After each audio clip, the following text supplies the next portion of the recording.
Hello, good people. Mark Holmes here, and as always, I want to say thank you all for watching, commenting, subscribing, and being part of Joe Boo's Day Job. Man, I have had this Inventables since end of January last year, and I tell you what, I absolutely positively love it. And the funny thing is the thing that I originally bought this for, I haven't really used it for. I bought it because I was going to use it to help make my cabinets.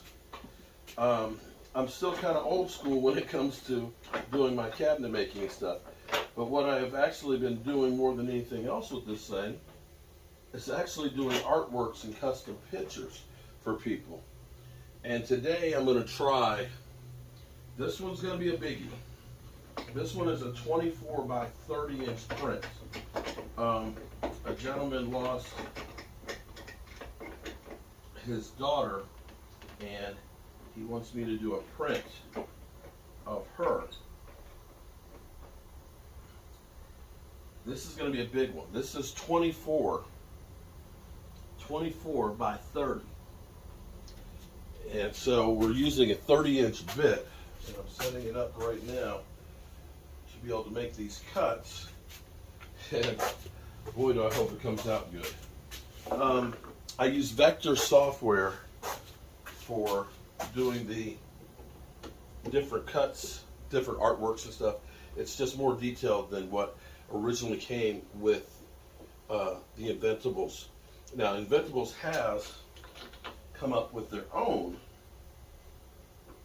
3D software, and I'll be honest with you, I have yet to start using it, and I am going to try it out.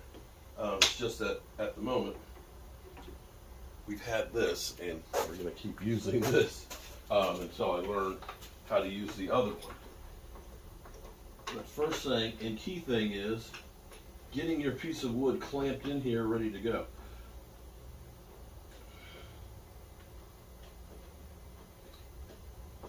There's nothing worse than finding out you did not clamp it tight enough and it moved.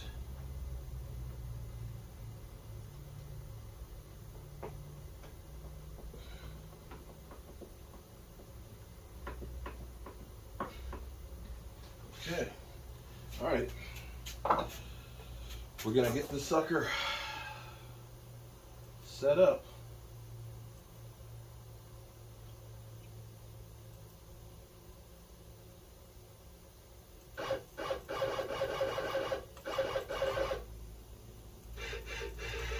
I think this is going to be about an 8-hour cut because it is such a big piece.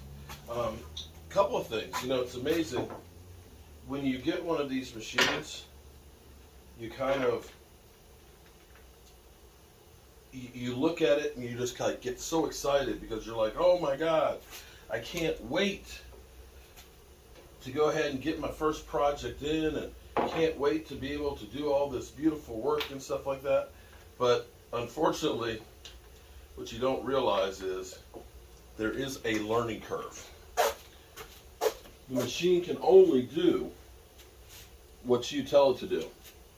And if you don't know how to tell it to do what you want it to do, buddy, it ain't gonna do it.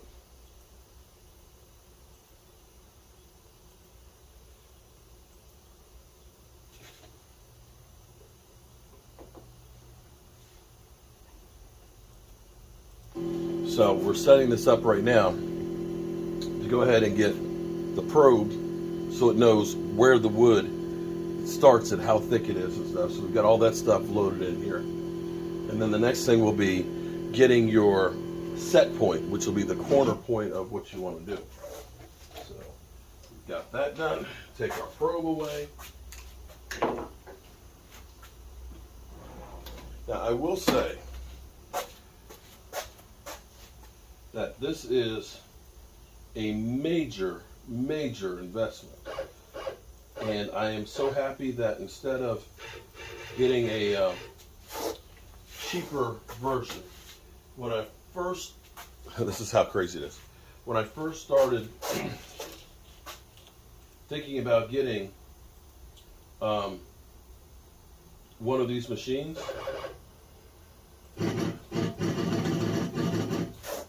When I first started looking at one of these machines, I said, well, I just want to get something that I can do a few little pieces of artwork and stuff on. And this is nothing against Fox Allen, but I was actually looking at Fox Allen on Amazon. And their biggest machine they had was like, I think it was $1,200 or something like that. And the surface was 24 by 24, but the actual cut area on it is only like 16 by 16. So doing a piece this big, you couldn't do it. Now, technically, this machine is so big, the base of this, I can put a 4 by 8 sheet of plywood on here, and it's infinite as far as the distance. It has basically mapping. So I can put a piece of plywood in here, it can cut 4 by 4, and then I can slide it the rest of the way in, and it will go through, and it'll be able to cut the whole sheet out for cabinets. That is one of the things I am going to start doing in the future, but it's just something of building cabinets. I know I'm old, and it's kind of like I've been doing that the same way for so long. It's hard for me to get out of that habit. I know once I actually set this machine up to do it, and I do a couple of them on there and really get easy at it, I'll never go back. So I'll get there at some point. Okay, so got my machine ready to go. I'm going to turn it on, and we're going to find out.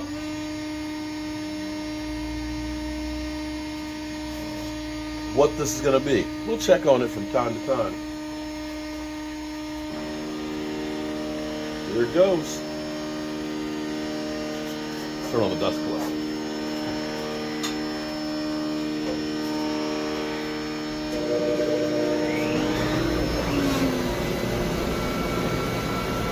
All right.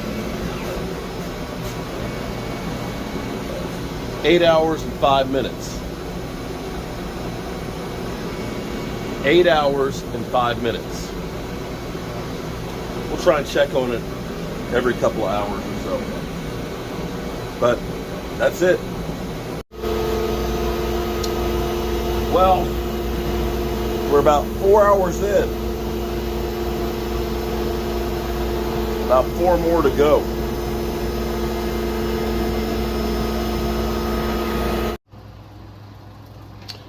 Well, it's finished. Finally finished. And I have no time. Okay, so we are done. Let's see how this looks. We have to clean it all out, get it loose, see how good the detail is. Unfortunately, this is from an obituary page, and I don't know how well it'll look. It's about 9 o'clock at night, so probably wait till tomorrow to clean it up and actually get it painted and see how it really has done. The lettering looks great.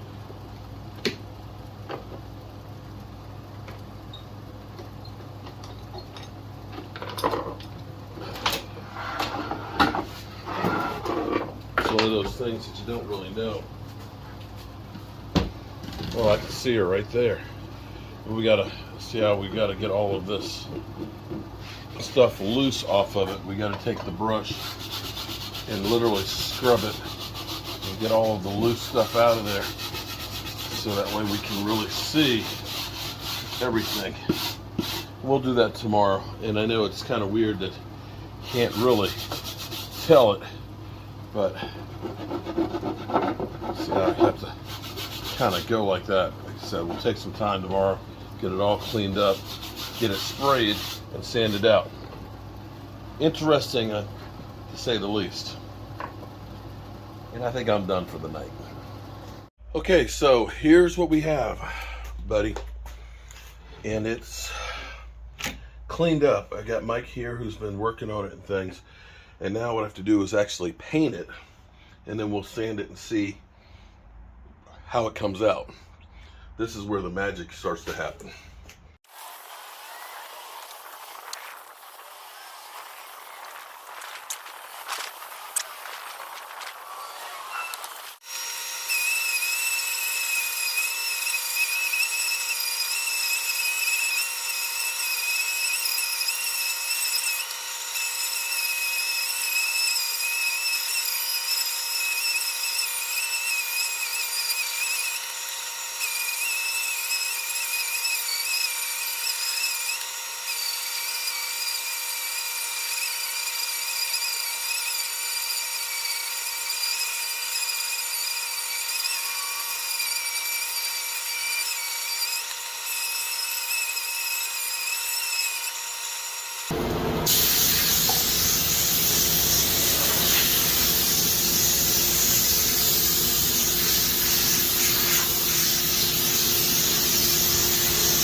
There you go, Daryl. Just have to edge it, final sanding, varnish it, and we'll get it right out to you.